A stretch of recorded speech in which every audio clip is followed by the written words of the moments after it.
అదే RTV app వార్తల్ని క్షణాల్లో చదివే అవకాశం ఉంటుంది. ఒక న్యూస్ పేపర్, ఒక టెలివిజన్ ఛానల్ మీ చేతుల్లో ఎప్పుడూ ఉంటాయి. అదేవిధంగా కార్పొరేటర్గా మరి ప్రజలకి సేవలు అందిస్తూ మచ్చలేనటువంటి నాయకుడు కర్ణాటక కృష్ణ గారిని మరి ఈరోజు తెల్లారుజామున 5 గంటలకు ఖమ్మంలో ఖానాపురం పోలీస్ స్టేషన్ పోలీసు వారు మరి వారిని అరెస్ట్ చేసి తీసుకొచ్చారు. ఎందుకు తీసుకొచ్చారని చెప్పి మేము కూడా పోలీసు వారిని అడగటం జరిగింది. మరి వారి మీద పెట్టినటువంటి కేసు కనుక విన్నట్లయితే చాలా విచిత్రంగా ఉంది. 59 జీవో కింద వారు రెగ్యులరేషన్కి అప్లై చేసుకుంటే ఏదైతే వాళ్ళ ల్యాండ్ ఉందో ఆ ల్యాండ్ పక్క నుంచి గతంలో ఎన్ఎస్పీ వాళ్ళే వీళ్ళ భూముల నుంచే ల్యాండ్ ఎక్వైర్ చేసి గతంలో కాలువ ఉండేది. అట్టి కాలువ ఈరోజు పూర్తిగా పంట చేలని కూడా ప్లాట్లు కావడం వల్ల వాటన్నిటిని కూడా క్రమబద్ధీకరణ చాలామంది చేసుకున్నారు. మరి వీరు కూడా దాని పక్కన ఉన్నటువంటి ల్యాండ్ని మా ల్యాండ్లోనే వాళ్ళు ఆ రోజు రెగ్యులేషన్ జరిగింది కదా అని చెప్పి ఉద్దేశంతో దాన్ని కూడా వాళ్ళు అప్లై చేసుకున్నారు 59 జీవో కింద రెగ్యులేషన్ కోసం. మరి ఈరోజు అధికారులు దాంట్లో మరి మీరు పొజిషన్లో లేరని చెప్పి వారిని రిజెక్ట్ చేశారు. ఆ అప్లికేషన్ని రిజెక్ట్ చేసిన అప్లికేషన్ మీద కూడా నువ్వు అప్లై చేయడం తప్పు అంటూ ఈరోజు మరి వారి మీద ఆ కేసులు బలవంతంగా ఈరోజు అక్రమ కేసులు పెట్టడం అనేది నిజంగా చాలా దారుణమైనటువంటి పరిస్థితి. ఈరోజు తెలంగాణలో కాంగ్రెస్ ప్రభుత్వం వచ్చిన తర్వాత ఇలా బీఆర్ఎస్ పార్టీ నాయకుల మీద అక్రమ కేసులు అనేవి మరి ఏ విధంగా పెడతా ఉన్నారనేది ఒకసారి మీడియా ద్వారా ప్రజలందరూ కూడా ఆలోచించాలి. అట్లా అనుకుంటే మరి ఈరోజు ఆయన అప్లై చేసుకున్నటువంటి అప్లికేషన్ రిజెక్ట్ అయితేనే కేసులు పెడితే మరి ఈరోజు వాళ్ళు 6 గ్యారంటీలు అని చెప్పి అప్లికేషన్లు తీసుకున్నారు. మా అప్లికేషన్లు కూడా రిజెక్ట్ అయితే మరి వాళ్ళ మీద కూడా కేసులు పెడతారా?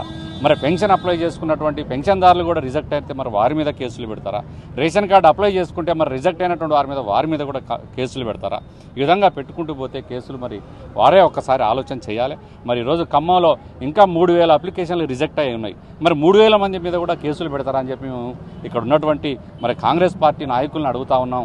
ఈ జిల్లా మంత్రి గారు తుమ్మల నాగేశ్వరరావు గారు కలగజేసుకొని మరి ఇట్లాంటి అక్రమ కేసులని వాటిని మరి ఖండించకపోతే ఈరోజు మరి బీఆర్ఎస్ పార్టీ పెద్ద ఎత్తున ఈ అక్రమ కేసుల మీద కూడా మేము మరి పెద్ద ఎత్తున నిరసనలు తెలియజేసేటువంటి పరిస్థితిని మీరు తీసుకురావద్దని చెప్పి గౌరవ మంత్రి గారిని ఒక్కసారి పరిశీలించి మరి ఇట్లాంటి సీనియర్ నాయకులు, కౌన్సిలర్లు, కార్పొరేటర్ల మీద అక్రమ కేసులు పెట్టడం అనేది కరెక్ట్ కాదు.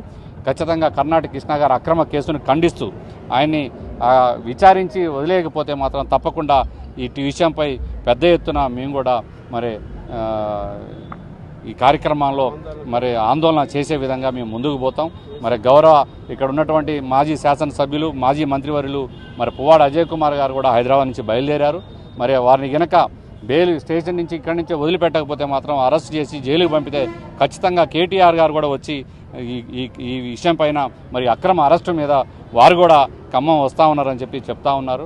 ఖచ్చితంగా కృష్ణ గారి అరెస్టుని ఖండిస్తూ ఇట్లాంటి అక్రమ అరెస్టులను ఇప్పటికైనా కాంగ్రెస్ ప్రభుత్వం మానుకోవాలని చెప్పి ప్రజా పాలనపైన దృష్టి పెట్టాలి తప్పితే టీఆర్ఎస్ పార్టీ నాయకుల మీద ఎవరి పార్టీకి వాళ్ళు చేసుకున్నంత మాత్రాన అధికార పార్టీ నాయకులు ఈరోజు మరి బీఆర్ఎస్ పార్టీ నాయకుల మీద అక్రమంగా కేసులు పెట్టడం అనేది కరెక్ట్ కాదని చెప్పి మేము తీవ్రంగా ఖండిస్తా ఉన్నాం. జై తెలంగాణ. మరిన్ని వీడియోస్ కోసం ఛానల్ ని సబ్స్క్రైబ్ చేయండి. లేటెస్ట్ అప్డేట్స్ కోసం వాట్సాప్ ఛానల్ ని ఫాలో చేయండి. అండ్ లింక్ డిస్క్రిప్షన్ లో ఉంది.